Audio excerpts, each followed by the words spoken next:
نحمد نصلی علی رسول الکریم اما بعد فاعوذ باللہ من الشیطان الرجیم بسم اللہ الرحمن الرحیم۔ قرآن کی تفسیر کریں سورہ الانعام کی آیت نمبر 142 پر ہیں ہم، تو انشاءاللہ شروع کرتے ہیں۔ اعوذ باللہ من الشیطان الرجیم بسم اللہ الرحمن الرحیم۔ وَمِنَ الْأَنْعَامِ حَمُولَةً وَفَرْشًا كُلُوا مِمَّا رَزَقَكُمُ اللَّهُ وَلَا تَتَّبِعُوا خُطُوَاتِ الشَّيْطَانِ إِنَّهُ لَكُمْ عَدُوٌّ مُّبِينٌ۔ ثَمَانِيَةَ أَزْوَاجٍ مِّنَ الضَّأْنِ اثْنَيْنِ وَمِنَ الْمَعْزِ اثْنَيْنِ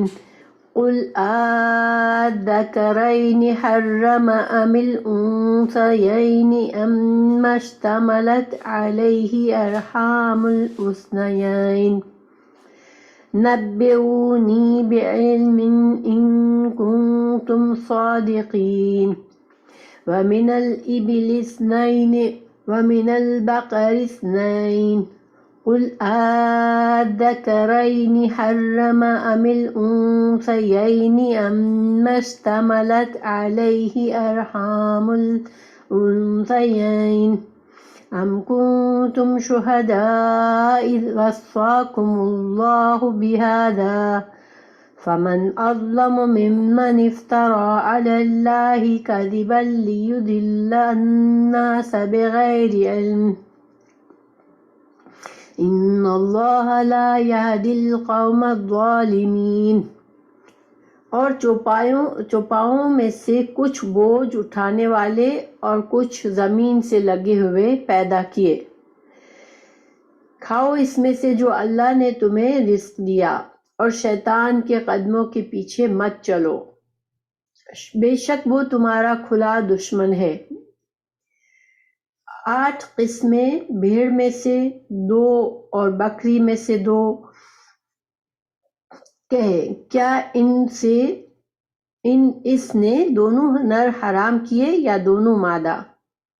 یا وہ بچہ جس پر دونوں ماداؤں کے رحم لپٹے ہوئے ہیں؟ مجھے کسی علم کے ساتھ بتاؤ اگر تم سچے ہو۔ اور اونٹوں میں سے 2 اور گایوں میں سے 2 کہے، کیا اس نے تو دونوں نر حرام کیے ہیں یا دونوں مادہ،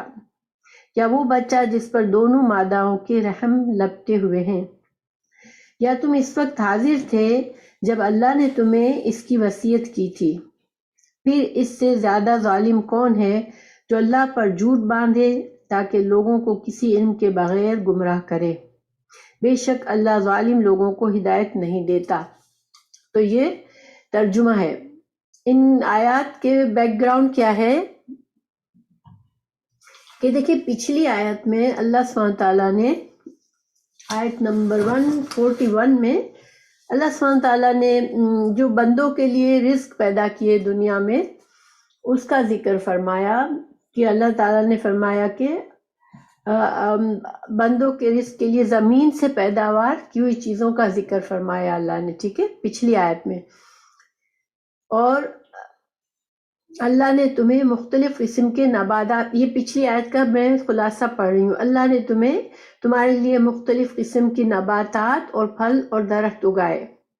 جو کہ کبھی ایک دوسرے سے ملتے جلتے ہیں اور کبھی بالکل مختلف۔ تم ان میں سے کھاؤ مگر اسراف سے بچو، کیونکہ اللہ اسراف کرنے والوں کو پسند نہیں فرماتا۔ گویا پچھلی آیت میں اللہ سبحانہ تعالیٰ نے ہمیں یہ واضح فرمایا کہ اللہ نے بندوں کو پیدا کیا ہے تو اللہ نے ان کے لیے رزق کا انتظام بھی کیا ہے دنیا میں، یہ نہیں کہ پیدا کر کے چھوڑ دیا۔ اللہ سبحانہ تعالیٰ بندوں کی ضروریات بھی پوری کرتا ہے۔ پیچھے بتایا کہ زمین سے نباتات اگاتا ہے، حالانکہ ایک ہی زمین، ایک ہی پانی سے مختلف قسم کے اللہ سبحانہ تعالیٰ تمہارے لیے کھانے کی چیزیں اگاتا ہے۔ تو پیچھے کیا فرمایا تھا کہ تم کھاؤ اللہ کی جو پیداوار اللہ تمہارے لیے پیدا کر رہا ہے، مگر اسراف مت کرو۔ تو یہ نباتات میں اسراف سے منع فرمایا تھا، کیونکہ اسراف کا طریقہ شیطان کا ہے۔ اب اس آیت میں اللہ سبحانہ تعالیٰ جانوروں کا ذکر فرما رہے ہیں، کچھ جانور جن کو اللہ نے پیدا کیا بندوں کے لیے، فائدوں کے لیے اور بندوں کے لیے رزق کے طور پر، تو اب ان کا ذکر فرما رہا ہے اللہ سبحانہ تعالیٰ۔ لیکن چونکہ پیچھے ہم نے سورہ الانعام میں پڑھا کہ جو مشرکین مکہ تھے وہ کچھ جانوروں کو حرام کر دیتے تھے، یعنی جو حلال جانور تھے اللہ کے حلال کیے ہوئے ان میں سے کچھ کو وہ حرام کر دیتے تھے، بتوں کے نام پر چھوڑ دیتے تھے، یا وہ مختلف قسم کی ان پر فتوے دیتے تھے کہ اس جو جانور جو ہے وہ جیسے وہ مردار کو کھاتے تھے، مردار کو چونکہ وہ یہ کہہ کر کھاتے تھے کہ اس کو اللہ نے مارا ہے تو ہم اس کو مارنے کا کام نہیں کرتے، بلکہ اللہ کے مارے ہوئے جانور کو ہم کھا لیتے ہیں، یعنی مردار کو ہم کھا لیتے ہیں۔ اور دوسرا انہوں نے یہ کیا تھا کہ کچھ چیزوں کو، جیسے کسی جانور کے پیٹ میں بچہ ہے اور وہ مرا ہوا پیدا ہوا تو اس کو عورتوں کو بھی کھلاتے تھے، خود بھی کھاتے تھے، لیکن جب بچہ زندہ پیدا ہوا تو اس کا گوشت صرف مردوں کو حلال کہتے تھے، عورتوں کے لیے حرام ہے۔ اسی لیے کچھ جن جانوروں کو بت کے نام پر چھوڑ دیتے تھے، وقف کر دیتے تھے، ان کو حرام کر دیتے اپنے اوپر۔ یعنی اس طرح کے مختلف چیزیں انہوں نے اپنے عقائد بنا کے رکھے تھے، جن کے بارے میں سورہ الانعام میں پہلے ہمیں بتایا، اور سورہ المائدہ میں بھی کچھ تفصیل آئی ان کی۔ تو اللہ سبحانہ تعالیٰ یہاں پر ان آیات میں اللہ سبحانہ تعالیٰ ان جانوروں کا ذکر فرما رہے جن کو اللہ نے، جن جانوروں میں جو فائدے رکھے انسانوں کے لیے اور انسانوں کے لیے رزق بنایا، تو اللہ تعالیٰ فرما رہا ہے وَمِنَ الْأَنْعَامِ، اور سے الانام، انام مویشی جو چوپائے ہوتے ہیں ان کو انعام کہتے ہیں، بھیڑ، بکری، اونٹ، ٹھیک ہے۔ تو ویسے اونٹ کو بھی کہتے ہیں، اور اونٹ بکری کو، ان کو سب کو انعام کہتے ہیں۔ تو اللہ سبحانہ تعالیٰ نے فرمایا کہ مویشیوں میں سے کچھ ایسے ہیں حمولتن۔ حمولتن کا کیا مطلب ہوتا ہے؟ حمل سے ہے، حمل کا مطلب اٹھانا۔ جیسے ایک عورت پریگننٹ ہوتی ہے، ایک مادہ پریگننٹ ہوتی ہے تو اس کو حاملہ کیوں کہتے ہیں؟ کہ اس نے اٹھایا ہوا ہوتا ہے بچے کو اپنے پیٹ میں، اس لیے اس کو حاملہ کہتے ہیں۔ تو حمولتن اٹھانے والے، یعنی کہ بوجھ اٹھانے والے، جن جانوروں پر انسان بوجھ لاتا ہے یا پھر سواری کے لیے اس پر سوار ہوتا ہے، تو وہ جانور، وفرشن، اور جو کچھ چھوٹے جانور ہیں جیسے بکری ہے، بھیڑ ہے، ان پر بوجھ نہیں لادا جاتا، ان کو محنت کے لیے نہیں استعمال کیا جاتا، لیکن جو بیل ہے یا اونٹ ہے ان سے مشقت لی جاتی ہے، حالانکہ یہ انعام میں شامل ہوتے ہیں اور ان کو کھایا بھی جاتا ہے، مگر ان سے مشقت بھی کرائی جاتی ہے، ان کو سواری کے لیے استعمال کرتے ہیں، اور بیل کو کھیت میں ہل چلانے کے لیے بھی کو استعمال کرتے ہیں۔ اللہ تعالیٰ نے فرمایا کہ ایون انعام میں سے جن کا تم گوشت کھاتے ہو، جس مما اس میں سے رزقکم، تم کو ہم نے رزق دیا ہے، اللہ نے۔ تو اللہ تعالیٰ نے ان جانوروں کو نہ صرف ہمارے فائدے اس میں رکھے کہ ہم اس کے اوپر سواری کرتے ہیں، اس سے مشقت کے کام کرواتے ہیں ان میں سے کچھ سے، اور ان کو کچھ کھاتے بھی، اور یہ سب کیا ہے؟ اللہ نے ہمارے لیے رزق دیا ہے، اللہ نے انہیں حلال کیا ہے ہمارے لیے۔ فرشن، فرش کا مطلب ہوتا ہے زمین سے زیادہ قریب، تو یہ چھوٹے جانور، ٹھیک ہے، بکری اور بھیڑ جو کہ زمین کے قریب ہوتے ہیں، ان کو فرشن کہا گیا۔ تو اب اللہ سبحانہ تعالیٰ نے ہمیں یہاں پر اطلاع دی کہ یہ جانور اللہ نے تمہارے لیے حلال کیے ہیں، اس میں فائدہ، اس کو استعمال بھی تم کرتے ہو، اس کو کھاتے بھی ہو، لیکن تم کیا کرو؟ اب اللہ تعالیٰ فرما رہے ولا، اور نہ تتبعوا، تم پیروی نہ کرو خطوات الشیطان، خطوتن کی جمع ہے، خطوتن ہوتا ہے قدم، جیسے کوئی انسان قدم بڑھاتا ہے تو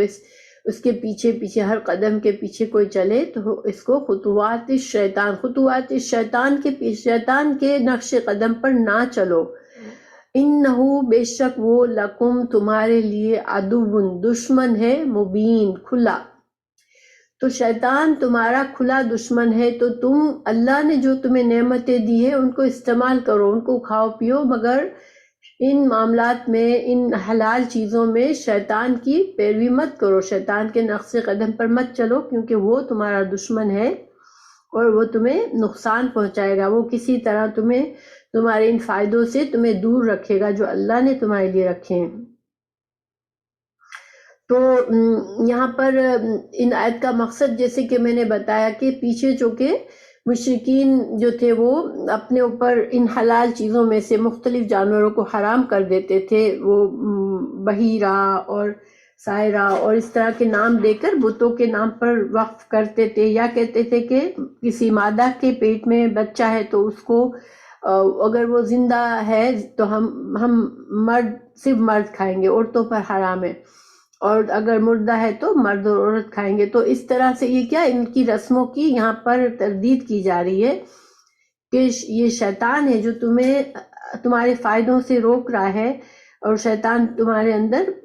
ایسی چیزیں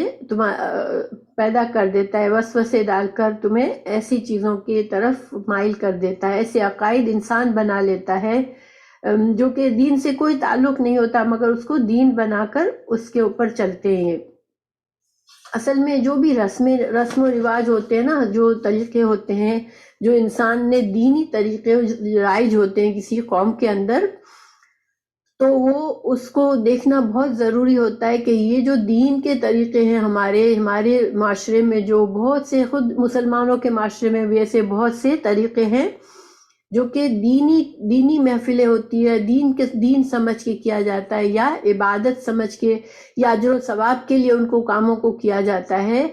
تو یہ کیا ہے، یہ رسم و رواج، یہ سارے ان میں دیکھنا ہوتا ہے کہ وہ اللہ سبحانہ تعالیٰ نے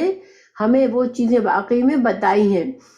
تو شیطان اپنی چالوں سے کیا کرتا ہے کہ تمہارے اندر ایسی رسمیں پیدا کر دیتا ہے، ایسے عقائد بنا دیتا ہے تمہارے مذہب میں جو تم اللہ کے حلال چیزوں سے، اللہ کے جائز کاموں سے تم فائدہ اٹھانے کے بجائے تم نقصان دہ کام کرتے ہو، اور جن چیزوں میں اللہ نے تمہارے لیے فائدہ رکھا ہے ان سے خود کو محروم کرتے ہو، اور آخرت میں بھی وہ اس کی کوشش یہ ہوتی ہے کہ وہ اللہ کی نعمت، اللہ کی جنت سے ہمیں روک دے۔ تو گویا دنیا اور آخرت دونوں کا نقصان کروانا چاہتا ہے یہ انسانوں کے لیے۔ اللہ تعالیٰ نے سورہ نحل میں بھی بتایا کہ سورہ نحل 5 آیت نمبر 5 میں بتایا کہ ان جانوروں کے اون، ترجمہ بتا رہی ہوں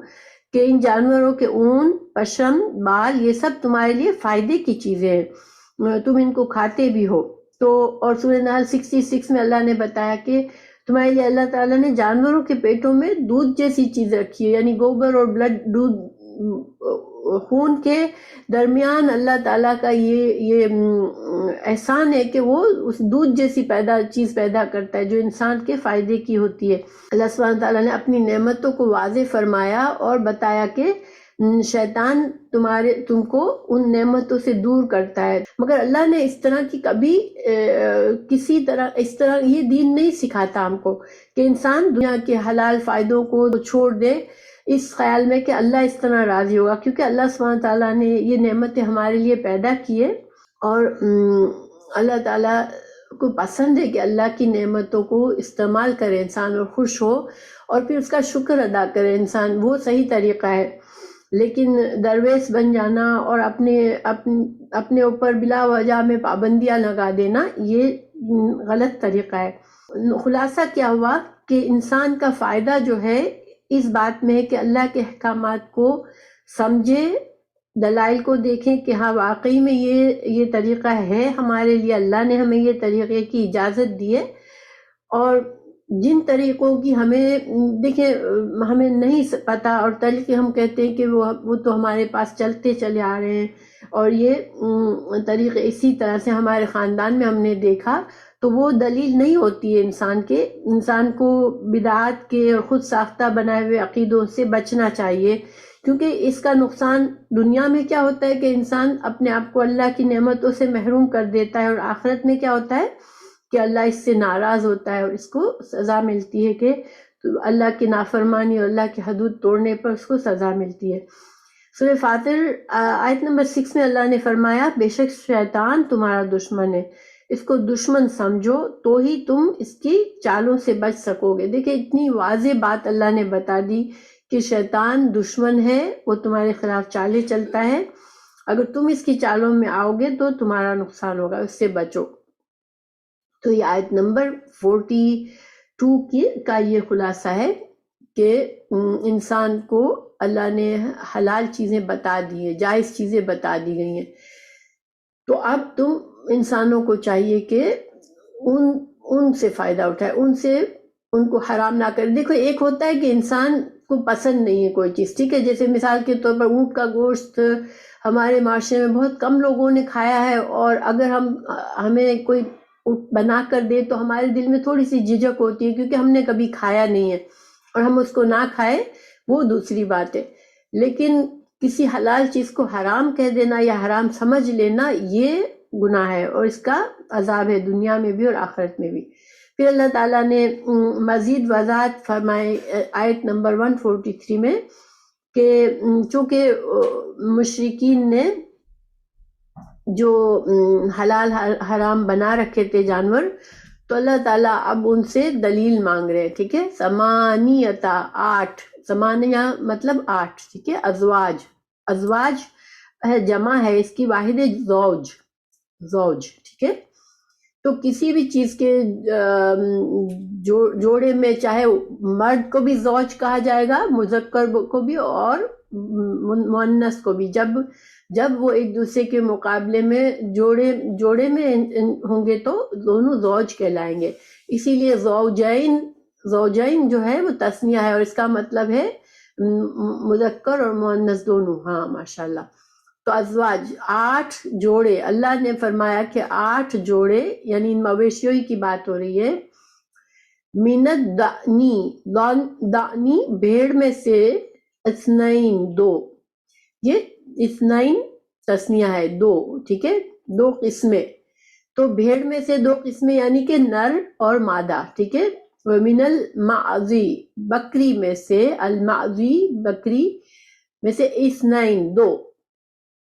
تو کتنے ہو گئے 4. اللہ تعالیٰ یہاں گنوا رہے ہیں کہ بھیڑ میں سے مذکر مؤنث، بکری میں سے مذکر مؤنث. پھر اللہ تعالیٰ پوچھ رہے قل، آپ ان سے کہیں، الذکرین، کیا 2 مذکر یعنی بھیڑ کا مذکر اور بکری کا مذکر حرام کیا ہے، یعنی اللہ نے کیا دونوں بکری اور بھیڑ کے مذکر کو حرام کیا ہے، امل انثیین، یا 2 مؤنثوں کو. یعنی کیا تمہارے پاس یہ دلیل ہے کہ اللہ نے بکریوں کے مذکر کو حرام کیا ہے، یا بھیڑ کے مذکر کو حرام کیا ہے، یا بکری کے مؤنث کو یا بکرے کے مؤنث یا بھیڑ کے مؤنث کو حرام کیا ہے؟ کیا تمہارے پاس یہ دلیل ہے؟ اما ان اور ما 2 ہے یہاں پر. ٹھیک ہے. اشتملت جس مشتمل ہم کہتے ہیں نا، مشتمل، یہ چیز اس کے مشتمل ہے، یعنی اس کو اٹھائے ہوئے ہے. ٹھیک ہے. مشتملت علیہ، اس پر، ارحام رحم کی جمع ہے، ارحام الانثیین، 2 مادہ کے رحم جس بچے کو اٹھائے ہوئے ہیں. یعنی کہ اللہ سبحانہ تعالیٰ فرما رہے ہیں یہاں پر کہ کیا مذکر کو یا مؤنث کو یا جو بچہ پیٹ میں ہے اس کو، ان تینوں میں سے کسی چیز کو اللہ نے حرام کیا ہے. اللہ تعالیٰ پوچھ رہے ہیں نبئونی، بتاؤ مجھ کو، یہ سوال ہے. نبئونی، نبئ بتاؤ، نبأ خبر سے ہے، مجھے خبر دو، مجھے بتاؤ، نی مجھے، بعلم علم کے ساتھ، تم مجھے علم کے ساتھ دلیل دو اس بات کی. اللہ تعالیٰ دلیل مانگ رہے ہیں ان مشرکین سے کہ علم کے ساتھ دلیل دو، تمہارے پاس کوئی علم ہے یا عقلی طور پر کوئی دلیل بتاؤ، یا کہ قرآنی وحی کے ذریعے نازل کی ہوئی کتاب میں کوئی دلیل ہو وہ بتاؤ. نبئونی بعلم ان، اگر کنتم ہو تم صادقین. اللہ تعالیٰ فرما رہے ہیں کہ یہ تم نے کچھ مذکر، کیونکہ یہ جو ارحام اور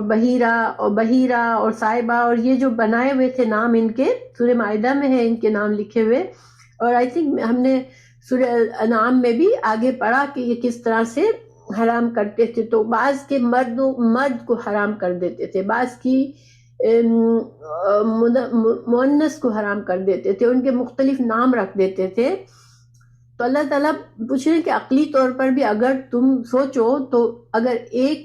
کسی ایک کی نر کو تم حرام کرتے ہو, کسی ایک جانور کے, تو پھر دوسرے جانوروں میں سے نر کو تم کیوں کھاتے ہو؟ تو پھر تمہاری عقل کو کیا ہو جاتا ہے کہ کیا اتنے سارے نر جانوروں میں سے کسی ایک خاص قسم کے نر کو تم حرام کر دیتے ہو, یا اتنے سارے ماداؤں میں سے تم کسی ایک قسم کے مادہ کو حرام کر دیتے ہو. تو عقلی طور پر یہ بات سینس نہیں رکھتی. اور پھر علمی طور پر اگر تمہیں وحی آئی ہوئی ہے کسی کتاب میں, اللہ کی کوئی کتاب تمہارے پاس ہے جس میں یہ حکم لکھا ہوا ہے کہ اللہ نے یہ بات کہی ہے, تو پھر بتاؤ تم کہ کہاں لکھی ہوئی ہے اگر تم سچے ہو. کیونکہ وہ یہ سارے عقیدے بنا کر وہ کہتے تھے کہ ہم دین ابراہیمی پر ہیں, اور یہی دین تھا حضرت ابراہیم علیہ السلام کا, یعنی کہ اللہ سبحانہ تعالیٰ کی طرف سے ہی ہمیں یہ ساری باتیں پتہ ہے, اس لیے ہم ان پر عمل کرتے ہیں. تو اللہ تعالیٰ نے یہاں پر ان سے دلیل مانگی کہ لاؤ دلیل اس بات کی. اور یہاں پر ہمیں کیا سبق ملتا ہے کہ دیکھیں اللہ تعالیٰ ہمیں یہ سکھا رہے ہیں کہ دین جو ہے ہمارا دلائل پر ہے, ٹھوس چیز ہے. ہمارا دین جو ہے علمی چیز ہے, یعنی کہ اگر ہم اپنے آپ کو مسلمان کہتے ہیں, ہم اسلام کے طریقے پر چلتے ہیں, تو جو طریقے کو ہم اسلامی طریقہ کہتے ہیں اس کی ٹھوس دلیل ہونی چاہیے, کیونکہ اللہ نے دلائل کے ساتھ دین بھیجا ہے. حدیثیں موجود ہیں, قرآن موجود ہے, جس میں اللہ نے تم کو لکھ کر وحی کے ذریعے تمہیں بھیج دیا ہے, ہم تک پہنچ گیا ہے اب یہ, اور یہ سارا علم موجود ہے ہمارے سامنے.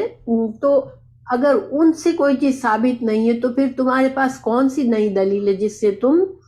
اپنے عقائد کو ثابت کرتے ہو؟ تو یہ بہت ہی اسٹرونگ بات ہے یہاں پر کہ دیکھیں, ہاں بالکل, جو میں آپ کو بار بار کہتی ہوں کہ ہمارا دین دلائل پر ہے, اور ہمیں دلیل کے بغیر ہم اگر کوئی طریقہ چاہے 100 سال سے ہماری فیملی میں چل رہا ہے, ہمارے معاشرے میں چل رہا ہے, تو ہم کہتے ہیں سب تو کرتے ہیں, اس میں کیا برائی ہے, اس میں کیا, یہ تو اچھا ہی کام ہے, ہم تو مل کے یہ کرتے ہیں, تو اس میں کیا برائی ہے. یہ دلیل نہیں ہوتی. آگے اللہ تعالیٰ ہمیں بتائیں گے کہ مشرکین کا بھی یہی جواب ہوتا تھا کہ ہمارے باپ دادا تو کر رہے تھے تو ہم بھی کر رہے ہیں, تو وہ کیا ہمارے باپ دادا کے طریقے سے چل رہا ہے یہ, اور اللہ نے ان کو کبھی نہیں روکا. تو پھر وہی دلیل ہمارے لیے کافی ہے. اور آج مسلمان بھی یہی کہتے ہیں, کسی کو آپ غلط عقائد سے ہٹانے کی کوشش کریں. دیکھیں مسلمان کتنا شرک بہت ہے اسلام میں, درگاہوں پہ جا کے نذر و نیاز کرنا, اور جانوروں کو قربان کرنا, اور چادریں چڑھانا. نظر صرف اللہ کے لیے ہوتی ہے, ہمارے دین نے ہمیں سکھا دیا نظر صرف اللہ کے لیے ہوتی ہے. اب ہم کہیں کہ جو یہ تو صرف نظر کا ہے, اور ہمارے دوست ہیں, پڑوس میں ہیں, انہوں نے ہمیں بلایا ہے, تو ہم تو خود تو نہیں کرتے, ہم تو صرف جا کے کھاتے. نہیں, ہمیں ان چیزیں ہمارے لیے حرام ہے جس کو ان عقائد کے تحت ان کو ہمارے لیے بنایا گیا ہے. ٹھیک ہے, تو اللہ تعالیٰ یہاں دلیل مانگ رہے ہیں. پھر آگے اللہ تعالیٰ مزید اسی بات پہ پوچھ رہے ہیں کہ وَمِنَ الْإِبِلِ, اب چونکہ اونٹ کی بات کر رہے ہیں, اونٹ میں سے اسنائنی دو طرح کے, یعنی کہ نر اور مادہ اونٹ. وَمِنَ الْبَقَرِ, اور گائے میں سے نر اور مادہ اسنائن دو. قل, اب ان میں سے آپ تم مجھے بتاؤ. اللہ تعالیٰ پھر دلیل مانگ رہے ہیں. قل آذکرین, کیا دو مذکر, حرم حرام کیا ہے اللہ نے, مطلب امل یا الانثیین, انثیین بھی تثنیہ ہے, دو ماداؤں کو حرام کیا ہے. اما یا اشتملت, جس کو اٹھایا ہوا ہے, علیہ جس پر, ارحام رحم الانثیین, ان دو ماداؤں یعنی اونٹ اور گائے کی مادہ کے پیٹ میں جو بچہ ہے اس کو حرام کیا ہے. اللہ تعالیٰ پھر پوچھ رہے ہیں انہی کے رسم و رواج کے مطابق. پہلے جو فرشن یعنی چھوٹے جانوروں کے بارے میں پوچھا، اب جو ہے وہ حمولتن بڑے جانوروں کے بارے میں پوچھ رہے ہیں، کیونکہ اوپر 8 جانوروں کا ذکر ہوا ہے۔ ام کنتم، اگر ہو تم، شہداء حاضر گواہ، اذ جب، وصاکم وصیت کی تم کو، اللہ نے، بہذا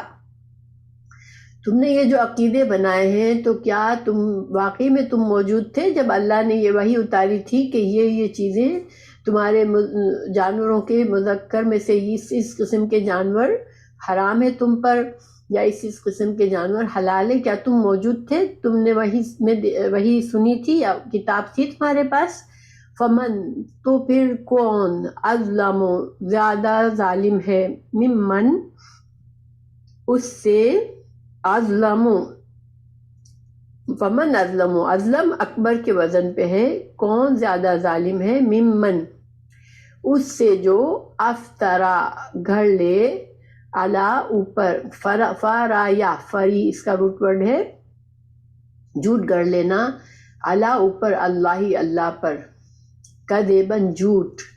لیضل تاکہ بھٹکا دے، الناسا لوگوں کو، بغیر علم کے۔ اور یہاں بھی دیکھیں ہمارے لیے یہ سبق ہے، اللہ تعالیٰ پوچھ رہے ہیں کہ وہ اس سے بڑا ظالم کون ہوگا جو بغیر کسی دلیل کے، بغیر کسی علم کے اس طرح کی باتیں گھڑ کے پھر وہ لوگوں کو اس پر لگا دیتا ہے، لوگوں کو بھی گمراہ کر دیتا ہے، اور لوگ علم کا ان کو نہیں ہوتا اور وہ اس پر چلتے ہیں۔ تو گویا ہمارے مذہب نے، ہمارے اسلام نے، اللہ تعالیٰ نے ہم سے کیا چاہا ہے، اس میں ہمارے لیے کیا سبق ہے کہ دین کا بیسک علم، جس سے ہمیں حلال حرام کا پتہ ہو، معاملات کا پتہ ہو، ہمارے دیکھیں ہر چیز کے اللہ نے ہمیں قانون بتائے، نکاح کا قانون کیا ہے، پھر شوہر اور بیوی کے حقوق کیا ہے، پھر بچوں کے حقوق کیا ہے، والدین کے حقوق کیا ہے، حلال کیا ہے، حرام کیا ہے، کون سی تجارت کا طریقہ حلال ہے، کون سی تجارت کا طریقہ حرام ہے، کون سی نظر جائز ہے، کون سی قسم جائز ہے، اللہ نے ہر چیز بتائی ہمیں۔ تو انسانوں کو جب صحیح علم نہیں ہوتا تو انسان پھر صرف سنی سنائی باتوں کو پر عمل کرتا ہے، لیکن اللہ تعالیٰ یہاں فرما رہے ہیں کہ یہ پھر، اور ظاہری باتیں ایسے ظالم جو لوگ ہوتے ہیں، جو شیطان انسانوں میں بھی اور جنوں میں بھی، جو ایسے عقائد بناتے ہیں اور ان کو عام کر کے لوگوں کو بھٹکاتے ہیں، لیکن ظاہری بات ہے سب سے بڑا جو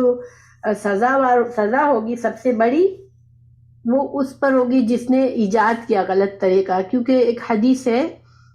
نبی صلی اللہ علیہ وسلم نے فرمایا، میں نے عمر بن لہی کو جہنم میں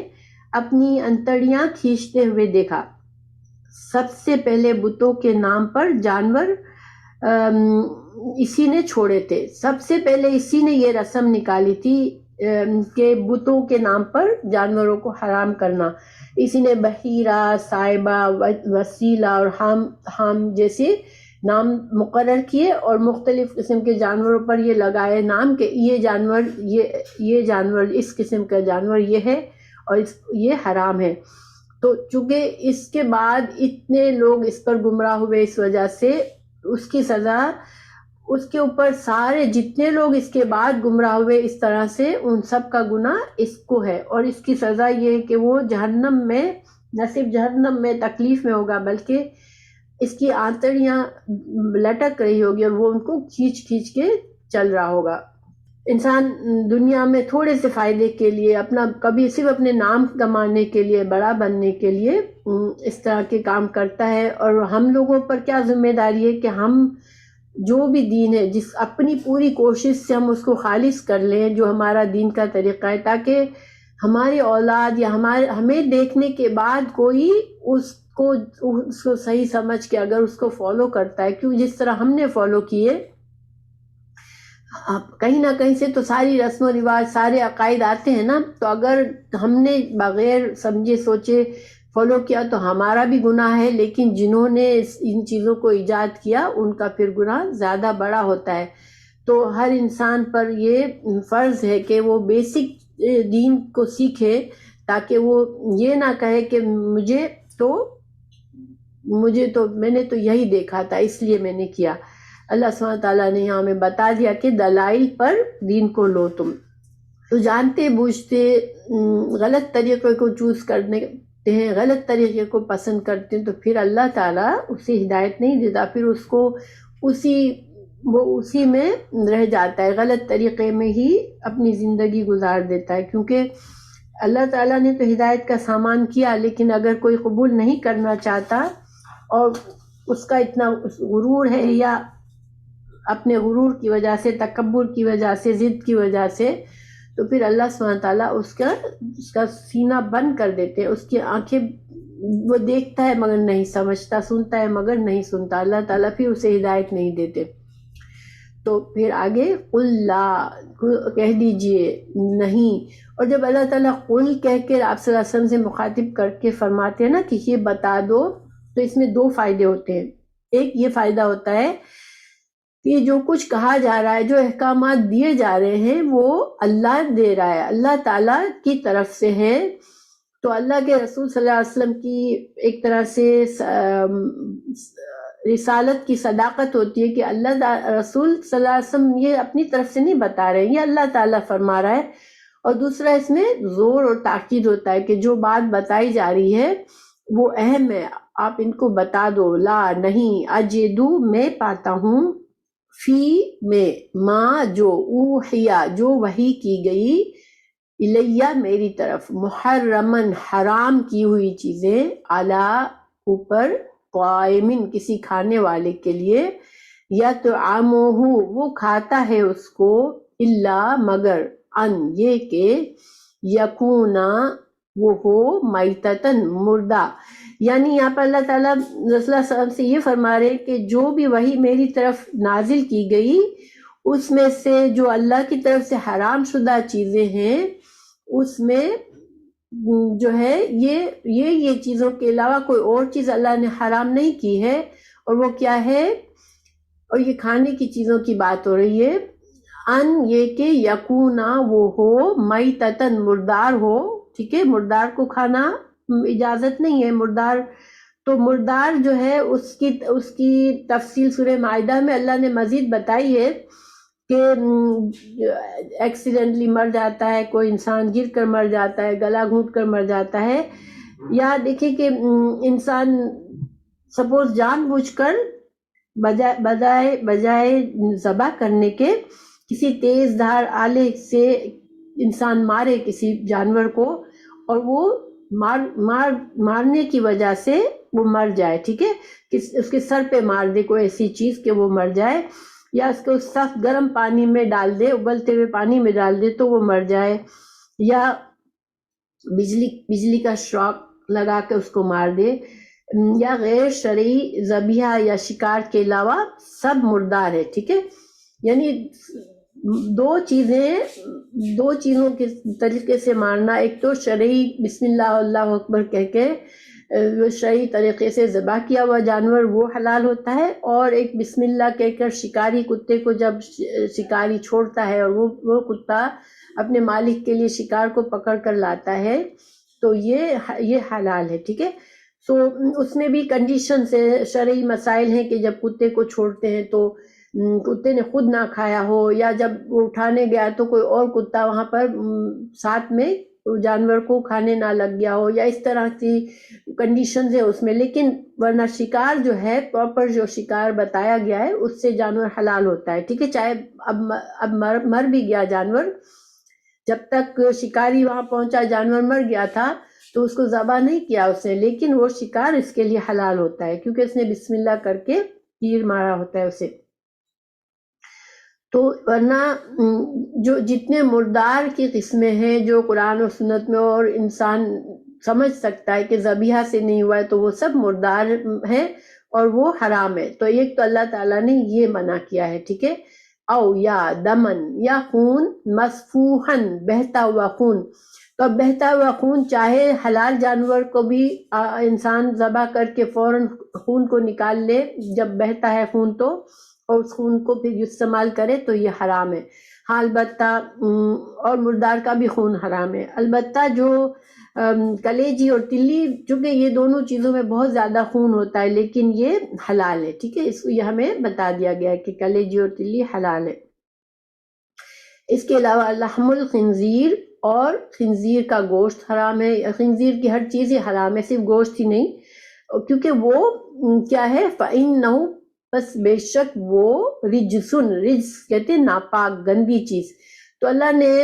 وجہ بھی بتا دی خنزیر کے حرام کرنے کی کہ یہ گندا جانور ہے، اور یہ جو ہے بالکل بے غیرت جانور ہے، اور یہ گندگی کو پسند کرتا ہے، اور اس کا جو کردار ہے، دیکھیں جانوروں کا جو کردار ہوتا ہے نا، جس طرح کی اس کی نیچر ہوتی ہے، اس سے اس کا گوشت کھانے سے انسان پر فرق آتا ہے، اس کے نیچر میں فرق آتا ہے۔ اللہ تعالیٰ نے گائے، بکری، ان کو جیسے بالکل سیدھے سیدھے سے جانور ہیں، ان کے اندر ہمیں کوئی ایسی بری چیز نظر نہیں آتی جیسے، اور یہ خنزیر جو ہے وہ بہت گندا اور ناپاک جانور ہے، بے غیرت جانور ہے، اور اس کے جس طرح سے اس کی جسم کی بناوٹ ہے، اس میں بہت سی بیماریاں ہیں، تو اللہ سبحانہ تعالیٰ نے یہاں وجہ بتا دی کہ یہ رجس ہے، ناپاک ہے، تو اس میں روحانی طور پر بھی انسان پر برا اثر آتا ہے اس کا گوشت کھانے سے، اور جسمانی طور پر بھی، اس لیے یہ حرام ہے۔ یا پھر آؤ فسقن، یا پھر فسق، ہر طرح کی فسق، یعنی فسق کیا ہوتی ہے، نافرمانی کے کام، تو یہ اللہ کی حدوں سے گزر جانا، تو وہ فسق ہے۔ تو فسق، اب دیکھیں کسی جانور کو اگر اوہلا لغیر اللہ، اس جانور کو کسی بت کے نام پر، یا تو کسی پیر یا کسی بابا یا کسی بھی بڑے جو نیک آدمی تھا اس کے نام پر اگر نیاز کرتے ہیں، یا بت، یہ لوگ بتوں کے نام پر پکارتے تھے ان کو، تو یہ کیا ہے، یہ فسق ہے۔ فسق کیا ہے، اللہ کی حدود سے باہر نکل گئے، انسان نے شرک کر لیا، تو وہ جانور بھی پھر حرام ہے۔ فمن، ہاں مگر، فمن تو جو اضطر، جو مجبور کیا گیا، غیرہ نہ تھا، باغن سرکش، ولا اور نہ عادن، اور نہ حد سے بڑھنے والا بھی نہیں تھا، اس کے دل میں سرکشی بھی نہیں تھی کہ میں حرام خوری کروں، اور نہ وہ حرام کو انجوائے کرنے والا تھا، لیکن کیا تھا کہ اس کی ایسی سچویشن میں آ گیا کہ وہ مر جائے گا اگر نہیں کھائے گا۔ تو یہ جو اضطرار ہے، مجبوری ہے، وہ ایسی مجبوری ہے کہ انسان ایسی سچویشن میں آ جاتا ہے کہ اب اس کی کوئی اور چیز موجود ہے ہی نہیں، صرف حرام چیز ہی موجود ہے، اور اگر وہ نہیں کھائے گا تو اب وہ مر جائے گا، تو ایسے میں بس اتنا کھائے کہ اپنی زندگی کی بقا کے لیے کی حد تک کھا لے، ٹھیک ہے، یہ ہے اضطرار، مجبوری کیفیت، اور اسی لیے اللہ تعالیٰ نے مجبور کے ساتھ بتا دیا کہ حد سے بڑھنے والا بھی نہ ہو، یعنی خوب انجوائے کر کے اب کھا رہا ہے، کیونکہ اب مجھے تو اب الاؤڈ ہے، کیونکہ میں ایسے سچویشن میں ہوں تو میں خوب انجوائے کر کے کھاؤں، پیٹ بھر کے کھاؤں، نہیں، اور نہ باغن، یا نہ اس کے دل میں اندر سرکشی ہو کہ اس کو حرام چیزیں ہی پسند آتی ہو، ایسے یہ دو کنڈیشنیں نہ ہو، بس اس کو حرام سے بہت زیادہ کراہت ہو، لیکن وہ مجبوراً اپنی جان بچانے کے لیے اتنا کھائے کہ اس کی جان بچ جائے۔ تو فَإِنَّ اللَّهَ، تو بے شک اللہ تعالیٰ، فَإِنَّ رَبَّكَ، تو بے شک تیرا رب، غفور ہے اور رحیم ہے۔ اللہ تعالیٰ ایسے انسان کو، چونکہ اللہ کو علم ہے، اپنے علم سے اس کی نیت کو جانتا ہے کہ وہ حرام پسند کرنے والا نہیں ہے، تو اللہ اس کے اس حرام کھانے کو معاف کرنے والا ہے، رحم کرنے والا ہے۔ تو اس آیت میں دیکھیں حلال و حرام کی یہ آیت جو ہے نا، پوری تفصیل اس آیت میں نہیں ہے یہاں پر، لیکن اللہ تعالیٰ نے یہاں پر بات اس طرح کرائی کہ میں کچھ اور نہیں پاتا ہوں اللہ کے بتائے ہوئے میں سوائے ان چیزوں کے، ٹھیک ہے، اللہ نے اس طرح سے بات کی ہے۔ تو اس پر علماء نے کیا بتایا ہے کہ چونکہ اس کے علاوہ بھی اور چیزیں حرام ہیں، ہمیں حدیث سے بھی پتہ چلتا ہے بہت سی چیزوں کا، تو چونکہ یہاں پر اس طرح سے کہا گیا تو اس کے دو وجوہات بتا رہے ہیں۔ ایک وجہ یہ ہے کہ مکی صورت ہے یہ، تو مکہ کی زندگی میں بس یہ چیزیں حرام تھی جو اس آیت میں بتا دی گئی، ٹھیک ہے، اتنا ہی حرام کا حکم آیا تھا، تو اتنی چیزیں حرام تھی۔ پھر مدینہ میں جا کے حلال حرام کی مزید تفصیل آئی سورہ مائدہ میں، اور آپ صلی اللہ علیہ وسلم نے احادیث سے بتائیں، تو پھر وہ فائنل حکم تھا، اس وجہ سے باقی چیزیں حرام ہیں۔ اور دوسری یہاں پر وجہ یہ بتاتے ہیں کہ کیونکہ یہاں پر مشرکین سے ایک طرح سے ان کے عقائد کی تردید کی جا رہی ہے کہ انہوں نے کیا کیا چیزیں حرام کر لی تھیں، تو اس وجہ سے صرف انہی چیزوں کے بارے میں جو چیزیں انہوں نے اللہ کے حرام چیزوں کو حلال کیا تھا، اس وجہ سے اللہ تعالیٰ نے صرف ان کی تفصیل بتا دی کہ یہ چیزیں حلال و حرام کی تفصیل ان کے عقائد کے تردید کے لیے آئی ہے۔ ٹھیک ہے، یہ بات کلیئر ہو گئی، ورنہ میں نے آپ کو تھوڑے عرصے پہلے حلال حرام کی ساری تفصیل بتائی تھی سورہ آل عمران میں، کسی کو یاد ہے؟ میں نے بتایا تھا حدیث میں قانون آپ صلی اللہ علیہ وسلم نے بتایا کہ تمام ایسے پرندے جو کہ پنجے سے شکار کرتے ہیں وہ سب حرام ہے، تمام وہ جانور جو جس کی کچلی ہوتی ہے یعنی کہ وہ نوکیلے 2 دانت ہوتے ہیں جس سے وہ شکار کرتے ہیں، وہ سارے ایسے جانور حرام ہیں۔ اس کے علاوہ آپ صلی اللہ علیہ وسلم نے گھریلو گدھے کو حرام کہا تھا،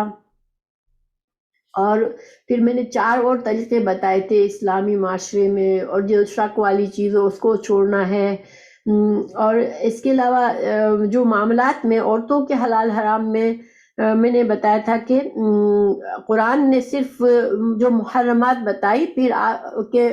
2 بہنوں کو ایک شوہر کے ساتھ ایک وقت میں شادی نکاح نہیں ہو سکتی۔ ویسے تو انسان مرد جو ہے وہ ایک سے زیادہ شادیاں کر سکتا ہے، لیکن 2 بہنوں سے ایک ساتھ نہیں شادی کر سکتا۔ لیکن اس حدیث میں آپ صلی اللہ علیہ وسلم نے فرمایا کہ بھتیجی اور پھوپھی اور بھتیجی بھی اسی طرح اسی قانون میں آتی ہے کہ ایک شوہر کے ساتھ ایک وقت میں نکاح میں نہیں ہو سکتی، اور اسی طرح خالہ اور بھانجی، یہ حدیث میں سے حکم آیا ہے۔ تو یہ حدیث جو ہے ہمارے لیے اتنی حجت ہے جتنی قرآن ہے۔ اگر رسول اللہ صلی اللہ علیہ وسلم نے کسی چیز کو حرام بتایا تو اس کو بھی حرام سمجھنا اتنا ہی ضروری ہے جتنا قرآن نے حرام بتایا۔ تو اللہ سبحانہ تعالیٰ نے اس آیت میں ہمیں ان کے بارے میں جو ان کے عقائد کی بھی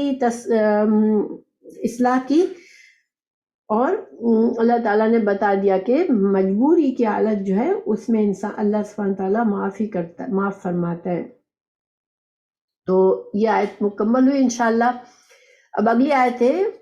وَعَلَى الَّذِينَ، اور اوپر ان لوگوں کے ہادو جنہوں نے جو یہودی بن گئے۔ دیکھیں یہاں پر غور طلب بات یہ ہے، اللہ نے یہ نہیں کہا کہ یہودیوں پر، اللہ نے کہا جو یہودی بن گئے۔ وہ اللہ نے کسی کو یہودی نہیں بنایا تھا، یہ یہودی جو ہے یہ ان کا اپنا ایجاد کیا ہوا ٹائٹل ہے، نام ہے۔ اللہ نے ان کو بنی اسرائیل بھی کہا اور اللہ نے ان کو اہل کتاب بھی کہا، ٹھیک ہے، لیکن اللہ نے ان کو یہودی خود نہیں نام دیا، یہودی یہ خود بنے تھے۔ تو اللہ تعالیٰ فرما رہے ہیں کہ علی الذین ہادو، جو لوگ یہودی بنے، جنہوں نے خود کو یہودی کہا، ان پر حرمنا، حرام کر دیے گئی ہے، حرام کر دی ہم نے، حرمنا ہم نے، کلا ہر، دی والی، ظفورن ناخن والی، ہر ناخن والی چیز حرام کر دی، ومنل، اور یہ ناخن والی میں اس کی تفصیل کیا بتائی جاتی ہے، جیسے ایسے پرندے جن کے پنجے جو تھے نا یہ جلی میں نہ ہو، جیسے بطخ ہے اس کا پنجہ جو ہوتا ہے وہ جلی میں ہوتا ہے اور صرف ناخن باہر نکلے ہوئے ہوتے ہیں۔ اسی شتر مرغ ہے اس کا بھی پنجہ اسی طرح سے ہوتا ہے کہ وہ جلی میں جڑا ہوا ہوتا ہے، الگ الگ انگلیاں نہیں ہوتی ہے، تو وہ حرام تھے ان کے لیے، ٹھیک ہے۔ لیکن جو جیسے مرغی ہے، مرغی کے پنجے اس طرح لپٹے ہوئے نہیں ہوتے، مرغی کے الگ الگ انگلیاں ہوتی ہیں، تو یہ مرغی ان کے لیے حلال تھی، لیکن بطخ اور شتر مرغ وغیرہ کے ٹائپ کے پرندے ان پر حرام تھے۔ کلو ہر ذی ظفورن ناخن والا، پھر ومن البقر، اس کے علاوہ گائے میں سے، والغنم، اور بکری میں سے، حرمنا حرام کی ہم نے، علیہم ان پر، شہومہا، شہومہ جمع ہے شہم کی، اور شہم ان کی چربی، ان جانوروں میں سے گائے اور بکری کی جو چربیاں ہوتی تھی وہ ان پر حرام تھی، الا مگر، ما جو، حملت جو اٹھائی ہوئی ہو، ظہورہما ان دونوں کی پیٹھوں میں، جو پیٹھ کی طرف جو چربی بالکل گھلی ملی ہوتی ہے جسم کے ساتھ، ہڈیوں کے ساتھ، ان کے علاوہ ان کے اوپر چربی حرام تھی جانوروں کی، جو حلال جانور ہیں ان کی، ٹھیک ہے، وَأَوِلْ حَوَايَا یا آنتوں میں، یعنی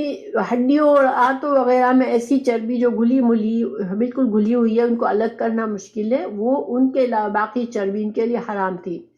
او یا ماں جو اختلطا مل جائے بے عظمن جو ہڈی کے ساتھ، تو یہ اللہ تعالیٰ نے اتنی چربی صرف حلال کی تھی ان کے لیے جو ان کی پیٹھ پر ہو یا ان کی آنتوں کے ساتھ ہو یا ان کی ہڈیوں میں جڑی ہوئی ہو،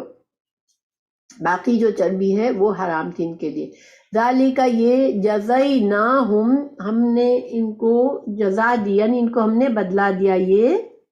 بے بغیہم ان کی سرکشی کی وجہ سے، کیونکہ وہ بہت سرکش قوم تھی اور بار بار اللہ کو ناراض کرتی تھی اور اپنے دین میں بھی وہ ہیلے نکالتے تھے، اللہ کی حرام حلال میں ہیلا سازی کرتے تھے، تو اللہ نے ان کو سزا کے طور پر یہ کیا۔ وَإِنَّا اور بے شک ہم لَصَادِقُونَ ہم سچے ہیں، البتہ سچے ہیں۔ اللہ تعالیٰ نے ہمیں واضح طور پر بتا دیا کہ ان پر حرام تھی۔ اب حرام کی کیا کیا صورتیں تھی، دیکھیں اصل میں ایک تو جیسے ہم نے پڑھا کہ حضرت یعقوب علیہ السلام نے اپنے اوپر اونٹ کا گوشت وغیرہ حرام کر لیا تھا، تو پھر ان کے علماء نے ان پر یہ کہا کہ یہ بھی تم پر بھی حرام ہے، ٹھیک ہے، حالانکہ وہ حضرت یعقوب علیہ السلام نے نظر مانی تھی یا ان کو کوئی بیماری کی وجہ سے انہوں نے چھوڑا تھا، تو یہ ایک طرح سے انہوں نے ان کے علماء نے ان پر یہ جاری کر دیا کہ نہیں یہ حرام ہے۔ دوسرا یہ جو چیزیں بتائی نا یہاں، اس میں سے زیادہ تر چیزیں کس طرح سے حرام ہوئی تھی، اللہ نے اپنی طرف تو کی ہے اس کی وہ نسبت، لیکن اصل میں ہوتا یہ تھا کہ ان کے علماء الٹے سیدھے فتوے ان کو دیتے تھے اور یہ اپنے علماء کی بات بغیر سوچے سمجھے، بغیر کسی دلیل کے وہ ان کو مانتے تھے، تو پھر اپنے اوپر وہ حلال اور حرام وہ اپنے اوپر طاری کر لیتے تھے۔ تو یہ بھی ایک طرح سے پنشمنٹ تھی ان کی کہ چونکہ اللہ نے ان کو واضح چیزیں دی، حلال پاک چیزیں دی، لیکن انہوں نے اللہ کی بات کو ترجیح پر اپنے ارباب، اپنے جو راہب تھے، اپنے جو ہبر ان کے جو احبار تھے، جو ان کے مذہبی پیشوا تھے، ان کی باتوں کو زیادہ مانا بجائے کہ وہ اللہ کی کتاب تورات سے ڈائریکٹ سیکھتے، ٹھیک ہے، تو یہ ایک طرح سے ان کے لیے پنشمنٹ بن گئی کہ ان کے لیے ان کا دین بہت مشکل بن گیا، ٹھیک ہے۔ تو آج ہم بھی اسی کو اگر اپنے اوپر دیکھیں تو جب انسان صاف ستھرا اللہ کا دین چھوڑ کے دوسروں کی پیروی کرتا ہے تو وہ پھر مشکل میں پڑتا ہے۔ اللہ کا دین سادہ سمپل ہے، تو ان کی مثال اللہ ہمیں دے رہا ہے۔ ان کے اوپر یہ لعنت آئی کیونکہ انہوں نے دوسری جگہ سے ہمیں قرآن سے پتہ چلتا ہے کہ یہ اپنے احبار کو، اپنے جو بھی راہب ہوتے تھے، جو ان کے دینی پیشوا تھے، ان کو رب بنا لیتے تھے، اور تو حضرت عدی بن حاتم نے کہا یا رسول اللہ ہم رب تو نہیں بناتے تھے، ان کی پوجا تو نہیں کرتے تھے اپنے مذہبی پیشواؤں کی، تو آپ صلی اللہ علیہ وسلم نے کہا کہ یہ تم لوگ ان کے حلال بتائے ہوئی چیزوں کو حلال سمجھ لیتے تھے، ان کی حرام کی ہوئی چیزوں کو حرام سمجھ لیتے تھے، بغیر دلیل کے، بغیر اپنے علم حاصل کیے۔ تو حضرت عدی بن حاتم نے کہا کہ ہاں ہم ایسا تو کرتے تھے، تو اللہ تعالیٰ نے اسی کو یہ کہا کہ یہ تم ان کو رب بنا دیتے تھے، تم اپنے مذہبی پیشواؤں کو رب بنا دیتے تھے۔ تو دیکھیں یہ دلائل بہت واضح ہمارے لیے کہ دین کے علم ہمیں کس طرح سے سیکھنا چاہیے اور کس طرح سے اس پر عمل کرنا چاہیے، ورنہ انسان کے لیے کتنا نقصان ہے، کیونکہ اللہ سبحانہ تعالیٰ ہمیں یہ سب چیزیں اس لیے نہیں بتا رہے کہ ایک کہانی سنا رہے ہمیں کہ ان کے ساتھ کیا کیا واقعات ہوئے، ہر چیز میں ہمارے لیے سبق ہے، ٹھیک ہے۔ اور پھر یہاں پر جیسے میں نے سورہ آل عمران میں یا کہیں ہماری یہ ٹاپک ہوا تھا کہ وہ آپ صلی اللہ علیہ وسلم پر جو یہودی تھے وہ اعتراض کرتے تھے کہ آپ صلی اللہ علیہ وسلم نے بہت سی ایسی چیزیں حلال بتا رہے ہیں جو کہ ہماری شریعت میں حرام تھی، تو گویا کہ آپ سچے نبی نہیں ہیں، کیونکہ اللہ تعالیٰ نے حضرت ابراہیم علیہ السلام کے وقت سے جو چیزیں حرام کی تھی ان کو رسول اللہ صلی اللہ علیہ وسلم نے حلال کہہ دیا، گویا وہ یہ دلیل پیش کرتے تھے کہ آپ صلی اللہ علیہ وسلم سچے نبی نہیں ہیں۔ تو اللہ تعالیٰ نے ان کی بھی تردید کی کہ نہیں، یہ تو ان کے اوپر سزا تھی، ایک عذاب تھا ان کا کہ ان کے مذہبی پیشواؤں نے حلال چیزوں کو حرام کیا اور یہ ان کے اوپر پابندی طاری ہو گئی. اور ظاہری بات ہے اللہ تعالیٰ پھر اس قوم کو چھوڑ دیتا ہے اس کے حال میں جو گمراہی کی طرف چلتی ہے، خود جو ہے وہ صحیح علم حاصل نہیں کرنا چاہتی، صحیح بات کو سمجھنا نہیں چاہتی اور بس اندھی تقلید کرتی ہے، تو پھر وہ اس سزا میں ان کو یہ سزا بھگتنی پڑی. اور اللہ تعالیٰ نے وہاں بھی ان کو وضاحت کر دی تھی کہ نہیں، یہ رسول صلی اللہ علیہ وسلم جو لائے ہیں وہی سچ ہے. تو بہرحال فَإِن پھر اگر کذبوک، اگر یہ پھر بھی جھٹلاتے ہیں تم کو، فقل تو کہہ دیجئے ربکم تمہارا رب ذو رحمت والا ہے، واسعۃ اللہ کی رحمت بہت وسیع ہے، ولا اور نہ، یردو اور نہیں پھیرا جائے گا، بأسہ ان کا عذاب، عن سے القوم المجرمین. اللہ تعالیٰ نے یہاں فرما دیا کہ دو باتیں بتائی، ایک اللہ کی رحمت بہت وسیع ہے اور دوسرا اللہ کا عذاب مجرمین پر ضرور آئے گا. دو باتیں بتائی. اور یہ اللہ تعالیٰ کا طریقہ ہے کہ جہاں بھی سزا کی وعید ہوتی ہے وہاں رحمت کی امید بھی دلائی جاتی ہے. تو یہاں پر ان لوگوں کو جن کے بارے میں مسلسل بات چلی آ رہی ہے، تو یہاں پر یہود بھی آ گئے اور مشرکین بھی آ گئے دونوں. دیکھیں پیچھے سے ہم پہلے مشرکین پر تنقید کی گئی تھی،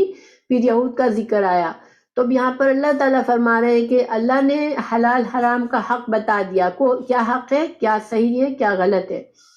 اب بھی اگر جو مان لیتے ہیں تو اللہ بہت رحمت والا ہے، بہت وسیع رحمت ہے اللہ کی. تمہاری جو بھی تم غلط کرتے چلے آئے ہو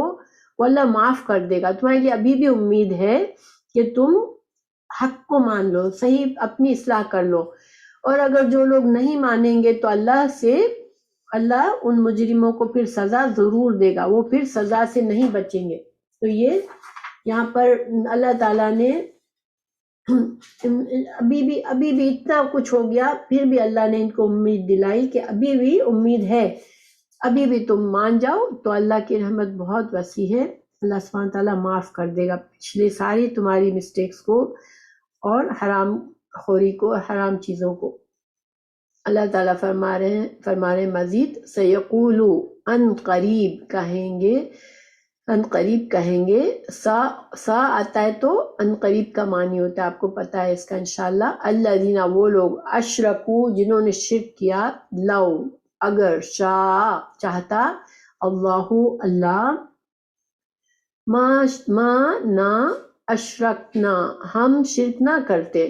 اگر اللہ چاہتا تو ہم شرک نہ کرتے، ٹھیک ہے. ولا اور نہ، آباؤنا نہ ہمارے آبا و اجداد کرتے، ولا اور نہ، حرمنا نہ وہ ہم حرام کرتے، من شیء کسی چیز کو. اب دیکھیں کہ یہ اللہ پر ڈال دیا انہوں نے کہ چونکہ اگر اللہ ہمیں چاہتا تو اللہ ہمیں ہدایت دے دیتا اور اللہ تعالیٰ ہمارے والدین کی بھی اصلاح کر دیتا، پھر ہم حرام کام نہ کرتے. تو یہاں پر وہ کیا کہنا چاہتے ہیں، کیونکہ دیکھیں ہمارے آبا و اجداد تو سال سے یہ ساری رسمیں کر رہے ہیں، سارے کام کر رہے ہیں، اللہ نے ان کو بھی عذاب نہیں دیا، وہ اپنی زندگی انجوائے کر کے پوری کر کے چلے گئے، اور اب ہم ان کو فالو کر رہے ہیں. تو اللہ تعالیٰ نے ہمیں بھی اتنے عرصے سے ہم فالو کر رہے ہیں، ہم پر کوئی عذاب نہیں آیا. تو اس کا مطلب کیا ہے کہ اللہ ہی چاہتا ہے، یہ اللہ ہی کی طرف سے جو کچھ ہم جس پر چل رہے ہیں. یہ ان کی دلیل انہوں نے خود بنائی کہ چونکہ ہم پر عذاب نہیں آیا، نہ ہمارے والدین پر عذاب آیا، تو پھر ہم انہی طریقوں پر چل رہے ہیں اور ہم چلتے رہیں گے، کیونکہ یہی اللہ کو پسند ہے. ورنہ اللہ تو قادر ہے ہم کو روکنے کا یا ہم کو سزا دینے کا. تو یہ چیز ہے جو سوچنے والی ہے کہ انسان یہ کہتا ہے کہ صدیوں سے ہمارے رشتہ داروں میں یہ طریقہ چلا آ رہا ہے تو ہم اس کو فالو کرتے ہیں. نہیں، یہ صحیح دلیل نہیں ہے، کیونکہ اگر اللہ نے انہیں نہیں روکا، انہیں اس بات پر عذاب نہیں آیا، تو اللہ سبحانہ تعالیٰ کی مہلت ہے، اللہ تعالیٰ مہلت دیتا ہے. لیکن یہ نہیں ہے کہ اس سے انسان یہ سمجھ لے اللہ کی مہلت کو کہ یہ اللہ کی رضا ہے، ٹھیک ہے. تو اس میں یہاں تھوڑا سمجھنے کی بات کیا ہے کہ ایک تو اللہ کی رضا ہے، ٹھیک ہے، اور ایک اللہ کی مشیت ہے۔ اللہ کی مشیت کیا ہے کہ اللہ نے دنیا بنائی، اللہ تعالیٰ نے انسانوں کو حق اور باطل کی وضاحت کر دی انبیاء کی طرف سے، ٹھیک ہے، انبیاء آئے اور ان کو حق بتا دیا، پھر اللہ نے بندوں کو اختیار دیا کہ تم کو جو انسان چاہتا ہے اللہ اس کو کرنے دیتا ہے۔ تو اب اس کا یہ مطلب نہیں ہے، اللہ نے سب کی مہلت رکھی ہے، تو اب مہلت تک اللہ تعالیٰ اگر کسی کو دیتا جاتا ہے، چاہے وہ کتنے بھی گناہ سے زندگی گزار رہا ہے، اللہ تعالیٰ مزید نعمتیں دیتا ہے، تو وہ یہ خوش نہ ہو جائے کہ یہی طریقہ صحیح ہے، اللہ اس سے راضی ہے۔ اس لیے اللہ کی رضا کیا ہے کہ تم ہدایت پا جاؤ۔ اللہ یہ نہیں چاہتا کہ انسان گمراہی کی زندگی گزارے، اللہ یہ چاہتا ہے، اللہ کی رضا کس چیز میں ہے کہ بندے جو ہیں وہ ہدایت پائیں اور کامیاب ہو، اور آخرت کی زندگی اللہ تعالیٰ نے جو جنت بنائی ہے اس میں جائے، یہ رضا ہے۔ اللہ تعالیٰ نے سورہ زمر میں فرمایا آیت 7 میں کہ اللہ اپنے بندوں کے لیے کفر کو پسند نہیں کرتا، ٹھیک ہے۔ تو اللہ پر یہ الزام لگانا کہ جو اللہ تو ہر چیز پہ قادر ہے، اگر اللہ تعالیٰ مجھے نہیں روک رہا تو گویا میں سچ ہے، ٹھیک ہے۔ تو یہ سچ کی دلیل نہیں ہے۔ انسان کسی گناہ میں پڑا ہوا ہے، یہ جانتے بوجھتے کہ اللہ کی نافرمانی کی زندگی گزار رہا ہوں، اب اگر اس کو سزا نہیں مل رہی تو وہ زیادہ سے زیادہ پھولتا چلا جاتا ہے، اور یہ خوش ہے اس بات میں کہ اللہ مجھ سے راضی ہے کیونکہ اللہ مجھے نعمتیں دے رہا ہے۔ مگر اللہ تعالیٰ نے یہاں ہمیں واضح فرما دیا، اور جگہوں پر بھی قرآن میں فرمایا کہ اللہ کی رضا کیا ہے کہ وہ بندوں کے لیے ہدایت چاہتا ہے، اسی لیے تو اللہ نے انبیاء بھیجے۔ اللہ بندوں کے لیے کفر پسند نہیں کرتا۔ ہاں، اللہ کی مشیت کیا ہے؟ مشیت اس کو کونوی مشیت کہتے ہیں، تکوینی مشیت، یعنی اللہ نے جو شریعت کی پابندی کے لیے اللہ نے ہمیں قانون بتائے، ٹھیک ہے، پھر اللہ نے ہمیں اختیار دیا کہ ہم ان قانون پر چلیں یا نہ چلیں، اور ہمیں اللہ تعالیٰ نے بتا دیا کہ تمہیں فائدہ کس چیز میں ہے، کس میں نقصان ہے۔ اس کے بعد اگر پھر جو انسان جو کرتا ہے وہ اس لحاظ سے اس کو بدلہ ملے گا۔ کذالک، اللہ تعالیٰ فرما رہے اسی طرح کذبا، جھٹلایا، الذین، ان لوگوں نے، من قبلہم، جو ان سے پہلے تھے، حتیٰ، یہاں تک کہ ذاقوا، انہوں نے چکھا، بأسنا، ہمارے عذاب کو۔ تو یہ ایک پرانا طریقہ ہے اور یہ صدیوں سے چلا آ رہا ہے کہ انسان جو ہے وہ اللہ کی مشیت اور اللہ کی رضا میں فرق نہیں کرتا۔ وہ سمجھتا ہے کہ مجھے ڈھیل ملی ہے، اس لیے اس کا مطلب ہے اللہ راضی ہے، اور جتنا انسان کے پاس دنیا کی نعمتیں ہوتی ہیں نا، اتنا اس کو کانفیڈنس ہوتا ہے کہ میری آخرت بھی بہتر ہے، وہ کبھی آخرت کی فکر کرتا ہی نہیں ہے۔ سورہ کہف میں آپ نے دو لوگوں کا واقعہ اللہ نے ذکر کیا ہے، دو باغ والوں کا۔ تو جس کو اللہ نے بہت سی نعمتیں دی تھی وہ کیا کہتا ہے کہ میرا یہ باغ کبھی ختم ہوگا ہی نہیں، اور کبھی میں مروں گا بھی تو اللہ مجھے وہاں بھی دے دے گا۔ یہ اللہ نے ہمیں واضح بتا دیا کہ اس کا باغ اللہ نے تباہ کر دیا کیونکہ اس نے شرک کیا تھا۔ یہ شرک ہے، یہ سوچنا کہ انسان کو اللہ نے دنیا میں نعمتیں دی ہے تو اب اس کی یہ دلیل ہے کہ مجھے آخرت میں بھی ملے گی۔ تو اللہ نے کہا پچھلی ایسی کئی قومیں آئی جو کہ جنہوں نے اسی طرح کی باتیں کی اور پھر فائنلی انہوں نے اللہ کا عذاب چکھ لیا۔ قل، آپ کہہ دیجئے، حل، کیا، عندکم، تمہارے پاس، من علم، کوئی علم ہے، فتخرجوہ، تو تم نکالو اس کو، لنا، ہمارے لیے، ان، نہیں، تتبعون، تم پیروی کر رہے ہو، الا، مگر، ظن کی، تم گمان کی پیروی کر رہے ہو، وَإِن، اور نہیں، انتم ہو تم، الا، مگر، تخرصون، تم قیاس آرائیاں کر رہے ہو، یعنی کہ جو لوگ اس طرح کی باتیں کرتا ہے، اس طرح کی عقائد رکھتا ہے، تو اس کو اللہ تعالیٰ فرما رہے ہیں کہ تمہارے پاس دلیل ہے تمہارے ان عقائد کے لیے، اور اگر نہیں ہے تو پھر تم جو ہو صرف گمان سے چل رہے ہو، تم اپنے اندازے لگا رہے ہو۔ اور ان کا اندازہ کیا تھا؟ کیونکہ اللہ نے ہمارے باپ دادا کو کبھی نہیں روکا اور وہ اپنی مرضی سے زندگی گزار کر گئے، انہی رسم و رواج کو فالو کیا، تو ہمارے لیے یہ دلیل ہے۔ اللہ نے کہا یہ دلیل جو ہے یہ تمہارا گمان ہے صرف، تو یہ تم صرف اندازے لگا رہے ہو۔ یہ اللہ کا طریقہ نہیں ہے، ٹھیک ہے۔ پھر اللہ نے فرمایا قل، کہہ دیجئے، فللہ، پس اللہ ہی کے لیے ہے، الحجت، حجت دلیل، اللہ ہی کی دلیل ہے، البالغۃ، پہنچنے والی، یعنی اللہ تعالیٰ نے جو دلائل دیے ہیں حلال حرام کے، صحیح غلط کے، یہ سارے کامل دلائل ہیں، ان کو کوئی مقابلہ نہیں کر سکتا۔ یہی دلائل ہیں جو کہ آخرت تک رہیں گے، اور اسی کے بیس پر انسان جو ہے وہ اپنا انجام کو پائے گا۔ فلو، پھر اگر شاء، وہ چاہتا، لہداکم، تم سب کو ہدایت دے دیتا، اجمعین، تم سب کو، یعنی اللہ نے یہاں پر اپنی مشیت بتا دی کہ اللہ کی مشیت یہ ہے ہی نہیں کہ سب کو زبردستی فرما بردار بنا دے۔ اللہ تعالیٰ نے انسانوں کو اختیار دیا ہے، وہ اور سچ اور صحیح اور غلط بتایا ہے، مگر کیا ضرورت ہے؟ علم کی ضرورت ہے۔ تم جس چیز کو فالو کرتے ہو علم کی اس پر فالو کرو، اپنے گمان کے اوپر نہ فالو کرو، کیونکہ اللہ تعالیٰ نے تم کو دلائل دے دیے ہیں جو کہ کامل دلائل ہیں، تو تم اس کے بیس پر چلو۔ اس کے لیے سورہ ہود میں بھی ہے 119 میں، اس میں ترجمہ پڑھتی ہوں میں، اگر اللہ چاہتا تو تمام لوگوں کو ایک ہی راستے پر ہدایت پر لگا دیتا، مگر یہ لوگ ہمیشہ اختلاف کرتے رہیں گے کیونکہ اللہ نے اختیار دیا ہے، مگر جن پر اللہ کی رحمت ہوتی ہے وہ ہدایت کے راستے سے اختلاف نہیں کرتا۔ یہ سورہ ہود کی 118 اور 119 کی ترجمہ ہے۔ پھر سورہ یونس 99 میں اللہ نے فرمایا اگر اللہ چاہتا تو زمین پر جتنے انسان ہیں وہ سب ایمان لے آتے،